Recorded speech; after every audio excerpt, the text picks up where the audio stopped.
So a lot of people running home labs seem kind of split between going full DIY with something like TrueNAS or Unraid, or just buying a more turnkey NAS from companies like Synology, QNAP, or UGREEN. And both approaches obviously have their pros and cons. DIY platforms usually give you more flexibility and control, while turnkey NAS systems tend to be a little simpler to set up and manage in general. And that's what makes this UGREEN DXP4800 Pro such an interesting specimen, is that it sort of sits in the middle of both worlds. You still get the simpler UGREEN OS side of things, but the hardware itself feels surprisingly flexible since you're not locked into proprietary RAM or storage upgrades, and people have also been experimenting with things like TrueNAS and Proxmox on the hardware as well. As it turns out, I recently ran a couple of polls on the channel asking people whether they preferred more turnkey NAS platforms or more DIY solutions, and most people leaned heavily towards the DIY side of things, which actually was very telling. So rather than turn this into your typical NAS review filled with spreadsheets and benchmarks, the real question I wanted to answer was, can the UGREEN DXP4800 Pro still scratch that DIY itch while keeping some of the simplicity of a turnkey NAS? UGREEN actually sent me the DXP4800 Pro along with a few Seagate Iron Wolf hard drives to test at no charge, but no money changed hands, and as always, all opinions you're going to hear are my own. Now, before we get too crazy with testing TrueNAS on this, let's get it set up with UGREEN OS and take a look at what the overall UGREEN ecosystem and user experience is like. Hardware-wise, the DXP4800 Pro is a 4-bay NAS supporting up to 144 terabytes of storage with a generous mix of connectivity options. You've got your HDMI out capable of 4K at 60 Hz, multiple high-speed USB ports, including 10 gig USB-C and dual network ports, including one 10 gig and a 2.5 gig port. Internally, the system is powered by Intel's Core i3-1315U processor with 8 gigs of RAM and includes 2 DDR5 RAM slots supporting up to 96 gigabytes of memory, along with 2 M.2 NVMe slots, which can be used either for cache or additional storage pools. Installing the hard drives was pretty straightforward since the DXP4800 Pro uses a mostly toolless design for mounting standard 3.5-inch drives into the sliding bays, while 2.5-inch drives use the included mounting screws already attached to the trays.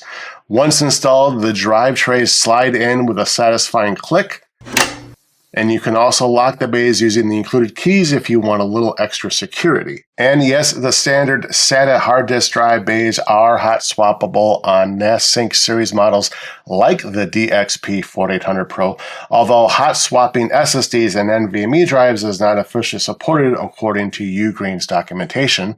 Speaking of NVMe drives, I'm using a 256 gigabyte King spec for my testing, which I installed by removing the bottom cover and securing it with the provided screws. And with all of my drives installed, I connected the NAS to my network, plugged in the 120 watt power adapter, and turned it on. To initially register and connect to the NAS, you have a few different options. You can either use the official UGREEN mobile app, navigate to UGREEN's NAS Finder in your browser, or do as I did and install the desktop application, which then walks you through creating your admin account and registering the NAS. After creating the admin account, I proceeded to set up storage pools and the file system, which was very easy. It was also very nice to see an option for just a bunch of disks in case you have a lot of different size disks lying around and you just want to maximize your storage. Although unlike RAID configurations, just a bunch of disks doesn't always provide redundancy or drive failure protection. I then enabled things like SMB, WebDAV, FTP, Bonjour, and SSH, configured power management, created another user, set up a shared folder, and adjusted some permissions.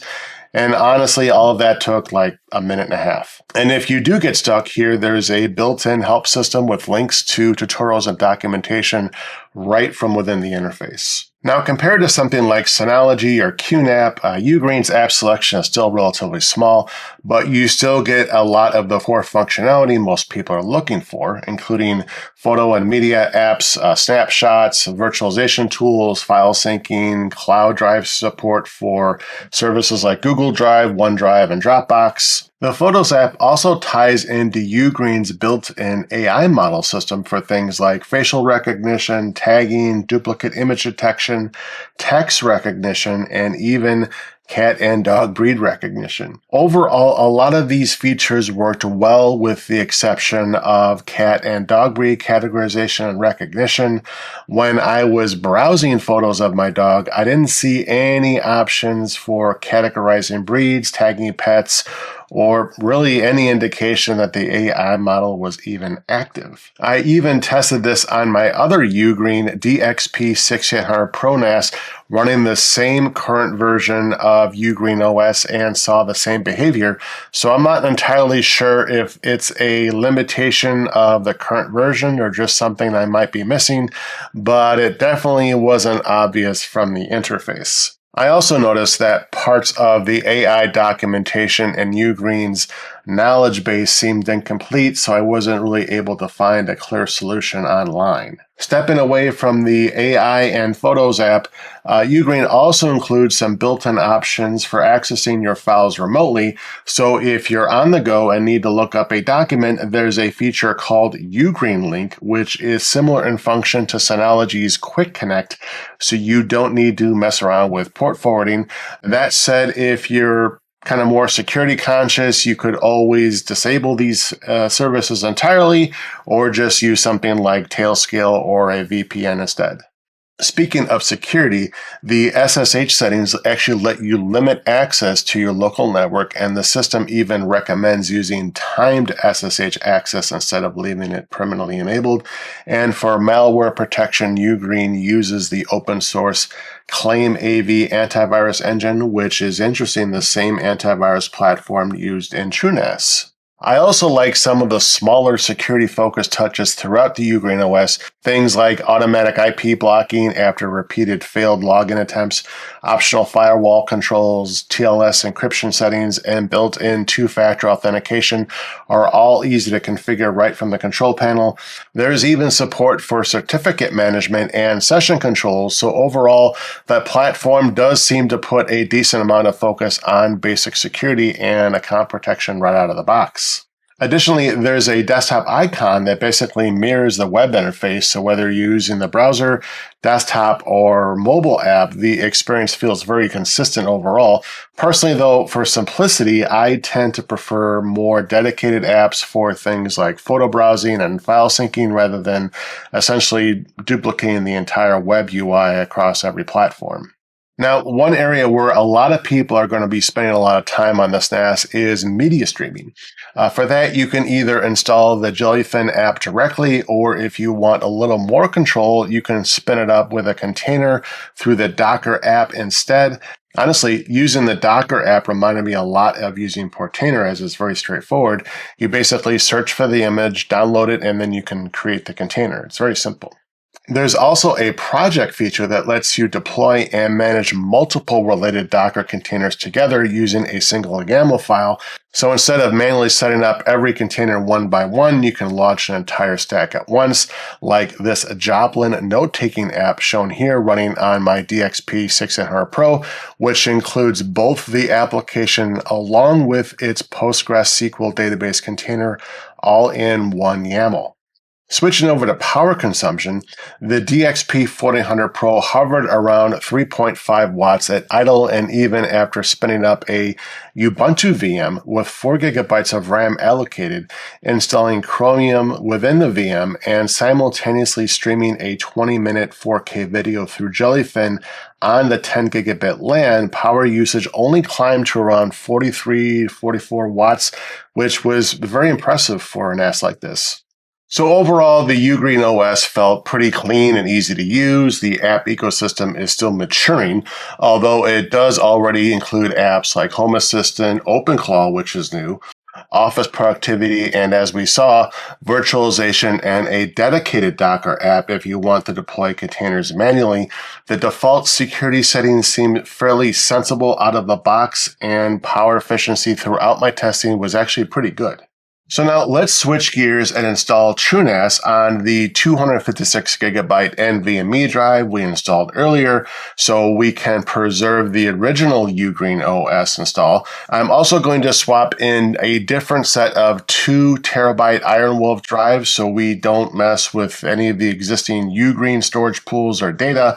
I've already downloaded a copy of TrueNAS Community Edition version 25.10.3.1 and flashed it to a USB drive using Balena Etcher. I then plugged UGREEN's HDMI out into a monitor, attached a keyboard mouse dongle to a USB port, and plugged in the USB drive containing TrueNAS into another USB port. I then jumped into the UGREEN BIOS, enabled booting from the NVMe drives, and I also disabled the system's watchdog feature. Otherwise, the NAS would automatically reboot after a set period of time if it doesn't detect UGREEN's operating system running. I next selected the TrueNAS USB as the priority boot drive, chose my 256 gigabyte NVMe as the install target, and proceeded with the installation. The installation itself was relatively quick, and after setting up the network configuration and noting the web UI IP address, I signed in to TrueNAS with my admin account. After logging in, you're greeted with the main system resources dashboard, and one thing you'll notice pretty quickly in TrueNAS is how aggressively ZFS uses available RAM for caching. And remember, I haven't even created any storage pools yet. At first glance, this memory usage can look a little high, but it's actually normal behavior designed to help improve performance within TrueNAS, which is one reason a lot of users like to use ZFS. So I let the system sit at idle for about 5-10 minutes and was surprised at the wattage, which hovered around 31 to 32 watts, which is about the same as on the UGREEN OS. I then set up the drive pools with the only option being ZFS and chose a mirror configuration since I only had 2 drives, and then turned on SSH and FS, which was just as easy as in UGREEN OS. I next installed Jellyfin and also set up a Ubuntu VM with the new 26.4 LTS release. Now, instead of just installing an app like Jellyfin and moving on, there's also datasets to create, assigning permissions, separating the application data, SMB access, and configuring media storage before you get everything working. And since this isn't a TrueNAS configuration tutorial discussing, the nuances of every dataset and user or group permission would go way beyond the scope of this video. Long story short, TrueNAS does expect you to think a lot more like a system administrator compared to something like UGREEN OS. And since I don't use TrueNAS regularly, it did take me some time to remember the multitude of steps, but once you do it a few times, it starts to make sense. And frankly, even if it's more complex, you have the benefit of more control and flexibility over how the system is organized when compared to another turnkey OS. And speaking of apps, or rather containerized apps, TrueNAS definitely has a lot to choose from compared to something like UGREEN OS, ranging from media servers and cloud storage platforms to backup tools, home automation, monitoring, virtualization, developer-oriented services. And to be fair, this app ecosystem, which was introduced with TrueNAS Scale, is only a few years older than UGREEN, but it also benefited heavily from the broader open source community. Now, from a power consumption standpoint, with TrueNAS streaming a local 4K video through Jellyfin, power usage hovered around 34 watts. Then after I spun up the Ubuntu virtual machine and streaming the same local 4K video, power usage climbed to around 51 watts, which is still pretty reasonable considering we're now running the ZFS and the virtualization as well as the media streaming workloads all at the same time.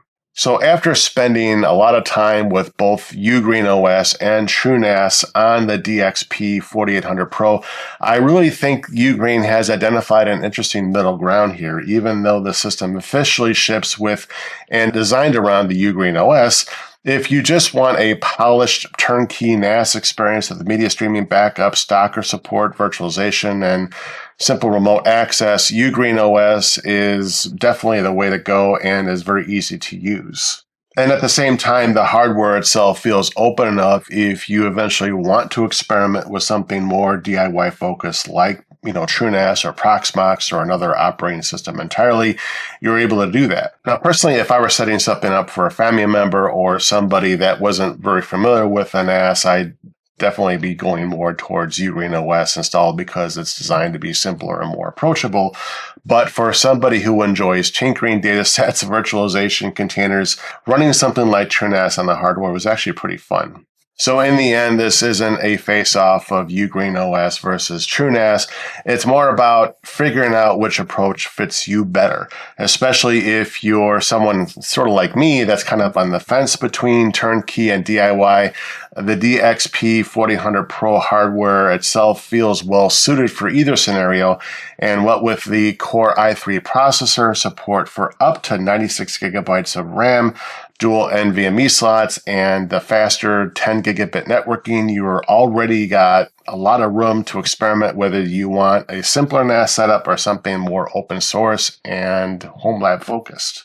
Anyway, folks, that's going to wrap things up for this video. Please do let me know in the comments if you prefer, more of a turnkey NAS solution like UGREEN OS, or if you see yourself experimenting with something like TrueNAS or Proxmox on UGREEN, or if you're old school and just like to build your own system from scratch. Also, make sure to give this video a like if you found it helpful, and that you click that subscribe button if you want to see more content like this.